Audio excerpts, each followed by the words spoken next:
এখানে আমরা ক্ষমতার অপব্যবহার দেখেছি। পঞ্চগড়ের পাথর সমৃদ্ধ একটি এলাকা, কিন্তু সেই পাথর উত্তোলনকে কেন্দ্র করে চাঁদাবাজি, দখলদারিত্ব দেখেছি। আমরা এই পঞ্চগড়ে প্রশাসনে রাজনৈতিক হস্তক্ষেপ দেখেছি। অনেক নিরীহ মানুষের উপরে হয়রানি, জুলুম, নির্যাতন, মিথ্যা মামলার জেলের চক্কর খাটা, থানায় চক্কর খাটার মতো অসংখ্য অপ্রত্যাশিত ঘটনার মধ্য দিয়ে আমাদের সাধারণ মানুষকে যেতে হয়েছে।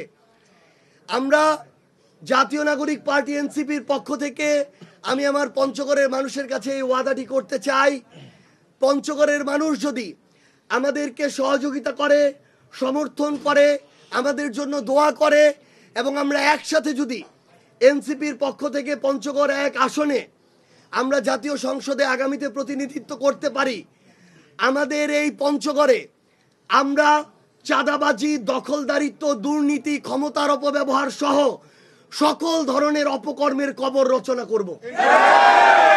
আমরা যদি এনসিপির পক্ষ থেকে সংসদ সদস্য নির্বাচিত হয়ে পঞ্চগড় 1-এর প্রতিনিধিত্ব করতে পারি, কোন রাজনৈতিক দলের নিরপরাধ মানুষ বিন্দু মাত্র হয়রানির শিকার হবে না।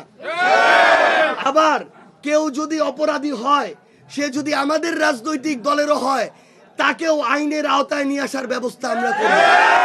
আমরা যদি একসাথে বাংলাদেশের পন্থার যারা মানুষ, যেই ভালো মানুষেরা রয়েছে, একসাথে লড়াইয়ে নামতে পারি, আগামীর বাংলাদেশে কোনো ধরনের অপকর্মকারী, কোনো ধরনের চাঁদাবাজ, দখলদার, ক্ষমতার অপব্যবহারকারী আগামীর বাংলাদেশের রাজনীতিতে টিকতে পারবে না। আমরা সবাই একসাথে আগামীর সংসদ নির্বাচনে জনগণের প্রতিনিধিত্ব করে, জনগণের কণ্ঠস্বর হয়ে 300 আসনে নির্বাচন করে জনগণের প্রতিনিধি হিসাবে আগামীর সংসদে আমরা জনগণের প্রতিনিধিত্ব করব সরকারি দল হিসেবে।